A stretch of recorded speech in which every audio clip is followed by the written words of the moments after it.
میرے امام کا ایک ہی بیٹا حضرت امام زین العابدین، ان کے 6 بیٹے کتابوں میں آتے ہیں، کم اور زیادہ کی روایتیں بھی ملتی ہیں۔ امام زین العابدین ایک لخت جگر اور ایک خاندان کی سپہ سالار بی بی، کون بھلا؟ حضرت سیدہ زینب یہ جناب زینب جب پیدا ہوئی تھی نا تو حضرت علی رضی اللہ تعالیٰ عنہ فرماتے ہیں کہ حضور سفر پہ گئے ہوئے تھے، تو مجھے سیدہ فاطمہ نے کہا کہ بچی کا نام رکھو، تو میں نے کہا کہ میں نے پہلے رکھے ہیں، کہا حضور تو سفر پہ ہیں، فرمایا آئیں گے تو نام رکھیں گے جناب زینب رضی اللہ تعالیٰ۔ اور حضرت امام زین العابدین کی مختلف روایتوں میں مختلف عمر آئی، یہ 2 خاندان کے بڑے بچے تھے، خاندان کے یہ 2 بڑے بچے تھے۔ میرے دوستو، یہ جو ایک اہم مسئلہ آپ کے گوش گزار کروں، پہلے یہ ہوتا تھا پہلے کہ خلافت روحانی بھی اور سیاسی بھی ایک ہوتی تھی، امام حسن تک ایک رہی، روحانی خلافت بھی اور سیاسی خلافت بھی ایک رہی۔ مسئلہ تھوڑا باریک ہے، تھوڑا سا آپ کو میرے بات غور سے سننی پڑے گی۔ پہلے خلافت ایک ہوتی تھی، روحانی بھی اور سیاسی بھی۔ حضرت ابو بکر صدیق رضی اللہ تعالیٰ عنہ سیاسی کام بھی کرتے تھے مسجد نبی کے منبر پر بیٹھ کر، اور ساتھ ساتھ لوگوں کو روحانیت کی طرف بھی توجہ دلاتے تھے، اللہ اللہ بھی سکھاتے تھے، لوگوں کو نماز بھی پڑھاتے تھے، جمعہ بھی پڑھاتے تھے، سارا کچھ ہوتا تھا۔ جناب امام حسن تک یہ کام رہا، حضرت عمر فاروق، حضرت عثمان غنی، جناب علی مرتضیٰ اور امام حسن تک یہ سلسلہ رہا۔ پھر خلافت 2 حصوں میں بٹ گئی، ایک ہو گیا سیاسی خلیفہ جو حکومت چلائے، اور ایک ہو گیا روحانی خلیفہ جو لوگوں کو اللہ اللہ بتائے۔ وہ جو خلافت تھی نا روحانی، وہ آج تک آ رہی ہے، صوفیاء کے ذریعے، علماء کے ذریعے، نیک اور پارسال لوگوں کے ذریعے وہ اللہ اللہ بتاتے ہیں، وہ اللہ اللہ بتاتے ہیں، پھر اپنا خلیفہ بناتے ہیں، پھر وہ اللہ اللہ بتاتا ہے۔ یہ وہ ہے خلاف۔ حضرت امام زین العابدین رضی اللہ تعالیٰ عنہ کو بادشاہ وقت نے بلایا نا اپنے پاس، تو امام زین العابدین نے فرمایا میں نہیں جاؤں گا، میں جاؤں گا۔ عبد المالک بن مروان نے بلایا اور امام زین العابدین کو کہا کہ آپ کو ضرور آنا پڑے گا۔ آپ نے فرمایا اس کی وجہ؟ اس نے کہا وجہ یہ ہے کہ آپ کی طرف لوگوں کا رجوع بہت ہے، لوگوں کی توجہ بہت ہے، دل کھینچے چلے جاتے ہیں۔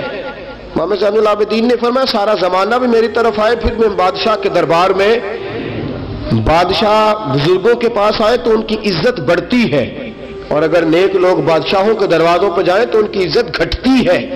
فرمایا میں نہیں جاؤں گا۔ اس نے کہا کہ امام مجھے سمجھ کوئی نہیں آتی۔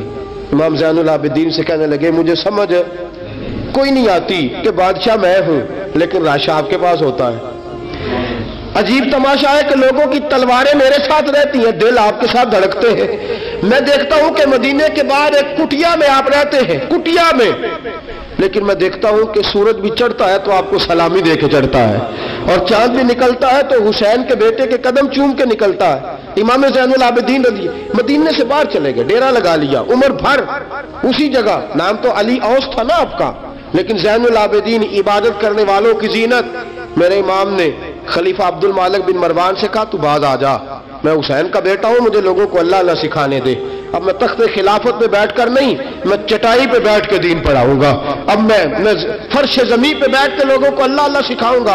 امام زین العابدین کو خلیفہ عبد المالک بن مروان ہوا پتہ کیا تھا؟ تھوڑی سی تاریخ بتا دوں۔ یزید کے مرنے کے بعد اس کا بیٹا آیا، وہ 40 دن تک رہا، میں نے 10 محرم کو بتایا تھا۔ اس نے کہا میں اپنے باپ کو بھی اس قابل نہیں سمجھتا تھا، چھوڑ کے چلا گیا۔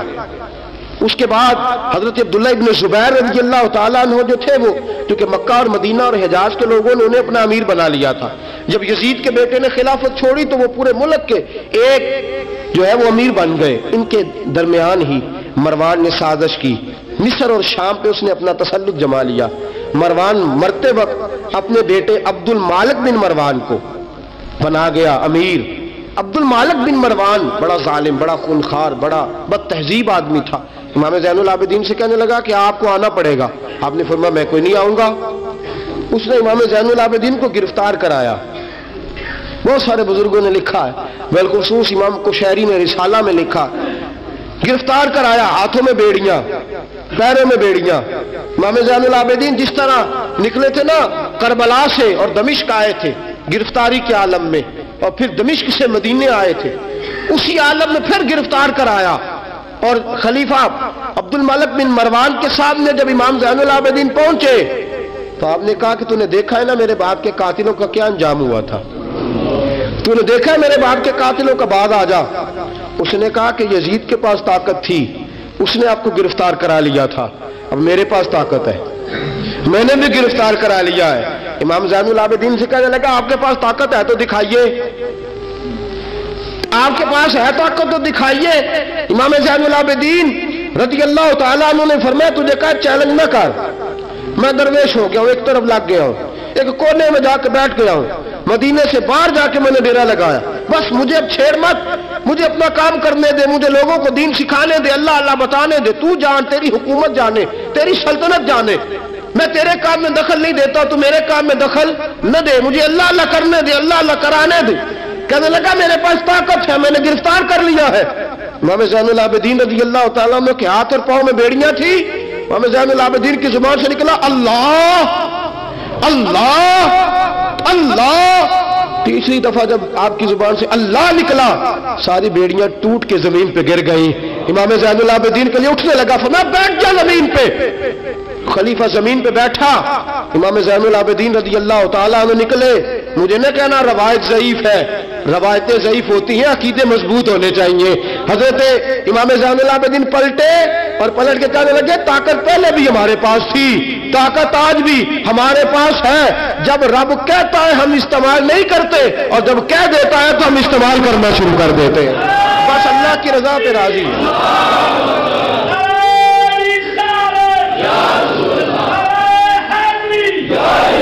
جب اللہ کہتا ہے تو استعمال کرتے ہیں۔ امام زین العابدین خلیفۃ المسلمین امیر المومنین امام حسن کے بھتیجے جناب علی کے پاس 3 سال رہے تھے، وہ تو کٹ گئے سارے، لیکن میرے امام زین العابدین اگرچہ حکومت نہیں لی لیکن دلوں پہ حکومت کرتے رہے، دلوں پہ۔ یہی خلیفہ عبد الملک بن مروان، دیکھو کہتے ہیں جادو ہو جو سر چڑھ کے بولے، اور حقیقت چھپ نہیں سکتی بناوٹ کے اصولوں سے، اور خوشبو آ نہیں سکتی کبھی کاغذ کے پھولوں سے۔ پتہ ہوتا ہے ہمیں سچ کیا ہے جھوٹ کیا ہے۔ طواف کعبہ ہو رہا ہے، طواف کعبہ، ایک عورت بہت بڑی، اس نے کعبے میں بھی آ کے ظلم کرنے شروع کر دیے، لوگوں کو تنگ کرنا شروع کر دیا۔ ایک بات یاد رکھنا، میں گیا ہوں عمرے پہ، مجھے اللہ نے توفیق دی ہے، لوگ وہاں جا کے بھی باز نہیں آتے، دھکے مارتے ہیں، بڑا کچھ کرتے ہیں، وہ اللہ کا گھر ہے، اگر فضل زیادہ ہے تو وہاں غضب بھی بڑی جلدی ہو جاتا ہے۔ وہ بی بی باز نہیں ہو، کہتی تھی میں بہت بڑے امیر کی بیوی ہوں، خبردار کوئی قریب آیا تو حجر اسود کے قریب گئی تو حجر اسود نے پکڑ لیا، دبوچ لیا، پکڑ لیا، چھوڑتا ہی کوئی نہیں، چمٹ گئی ساتھ، بلاؤ لوگوں کو، بڑا کچھ کیا، لیکن حجر اسود چھوڑتا۔ اللہ آپ کو حج کی توفیق دے، آمین تو کہہ دے، اللہ آپ کو عمرے پہ لے جائے۔ یہ حجر اسود پتہ بندے جا کے بہادری دکھاتے ہیں، میں جی پڑا سٹے 5-7 بندے، میں پھر چمدا رہا بڑا چیر، ایک کوئی عقل مندی کیتی ہے، یہ کوئی عقل مندی والی بات ہے۔ وہاں جا کے ہمارے بزرگ تو کہتے ہیں وہاں جا کے جانوروں کا بھی ادب کرو، وہ خدا رسول کے مہمان میں دھکے دیتے رہے، کوئی عقل مندی ہے، یہ کوئی بہادری نہیں۔ اگر سوڈان والے کرتے ہیں، ایران والے کرتے ہیں تو وہ جانے، ان کا رب جانے، ان کے عمل جانے، ہم تو وہاں جا کے جانوروں کا بھی ادب کریں گے، ادب کریں گے، احترام۔ نہیں موقع ملتا تو نہ ملے، میرے حبیب نے فرمایا دور سے ہاتھ لہرا کے چوم لو، حجر اسود قیامت والے دن تمہارے ایمان کی گواہی دے دے گا، تمہارے ایماندار ہونے کی گواہی دے گا۔ بی بی چمٹ گئی ساتھ، خلیفہ عبد الملک بن مروان سے کہا کہ وہ بہت بڑے رئیس کی بیوی، اب چھڑا، اب ساری زندگی تخت پہ بیٹھ کے امام زین العابدین کی مخالفت تو کرتا رہا ہے، اب چھڑا۔ نیچے اتر آیا، اس بی بی کے خاوند کو کہنے لگا زین العابدین کے پاس چلے جاؤ، اگر حل ہے تو اس کے پاس ہے، اگر کوئی علاج ہے تو اس کے پاس ہے، اس کے پاس جاؤ، میں چھڑا سکتا، ادھر جاؤ، ادھر وہ ہے دروازہ، وہ ہے جناب علی کا پوتا، وہ ہے امام حسین کا جانشین، وہ بیٹھا ہے۔ زین العابدین تیرا تو سارا گھر کربلا میں کٹ گیا تھا، تیرے پاس تو رہنے کو مکان تک نہیں بچا تھا، خون کی ندیاں بہہ گئی تھی، اور یہ کیا معاملہ ہے؟